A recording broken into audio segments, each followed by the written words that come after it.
George dances around the defense of Olynyk. Gets right to the rim. No. Over Barrows off the window. Guess who? Ivica Zubac is there. Has that bounce back in his step. He was, to me, the longest guy in the league, but that was the best player not to make an all-star team. Yeah, Changed a couple of years ago, and rightfully so. Paul George knocks in the jumper. You can't allow them just to move the basketball freely. If so, they'll pick you apart. That's why they're efficient. And speaking about picking apart, Paul George was able to use that pick and roll, Brian, to get that mismatch he wanted. Able to pull up for a nice little 15-foot jump shot. Both of his shots have come from that wing. Clippers trail by 4. Collin Sexton back out there now for Utah. Turnover, man, down the lane, goes back to Morris for the dunk! Dodging bullets as he brings it across half court. They swing it to Man.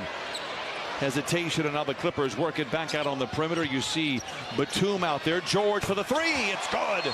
Jazz 9 of 15 from the field. Clippers 7 of 10.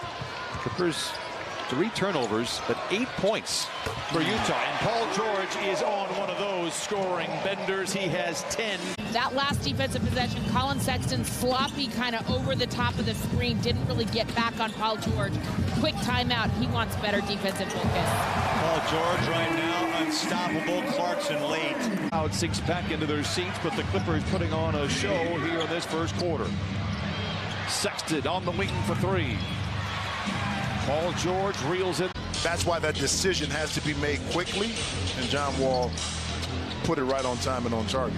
George twisting and turning, fading and firing and filling it up. 15 points for Jofford. His teammates have spread out a little bit more, which gave him the driving lane opportunity down the middle. And Dr. Fauci didn't like the start of that play.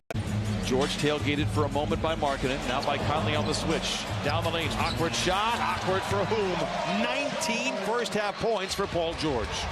Went right back on the attack, knowing that the defense, but the Clips wasn't set, able to drop it into Olynyk for easy 2. George, strong drive, back to the basket, lays it up and in. 21 for Paul George. Work it in the corner to Jackson. Swing it back over to George. Rhythmic 3 en route. He's on one. 24 for Paul George. And did you see the room on Olynyk? Markkanen hasn't missed a shot all night.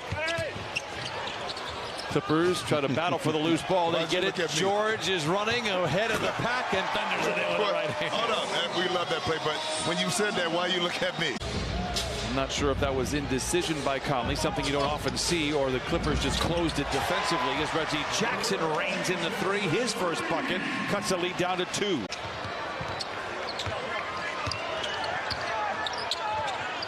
George a catch and shoot 3. Beauty. Conley with a weak side rebound and runs the show for Utah. Stutters, pulls back, flings a 3. And Paul George looks around. Horton Tucker. Behind is Sexton, but he makes the grab and recovers. But they center it to Wall. Behind the back and down the hatch. Wow! Yep, you're right. Markkanen, baseline. 6 to shoot, 5:45 to play. Tough shot for Markkanen, misses everything. Paul George has it. Ty Lue has been so good at getting shots coming out of timeouts. They're going to need one right now. George, down the lane, wrap around to Man for the flush. Ask, and you shall receive. It starts right here on the defensive end. Communication is the key right now. Sexton's been a tough customer off the bench. Wild shot, no. George gets it, hit. A late whistle. George goes down. Overall, missed 14 straight from behind the three-point line. 8 of 31 overall. Conley, the floater, is short. George has the rebound. Plenty of time still remains. George aggressively into the paint. Gets it to Zoo. Fields it low. Goes up high and lays it in.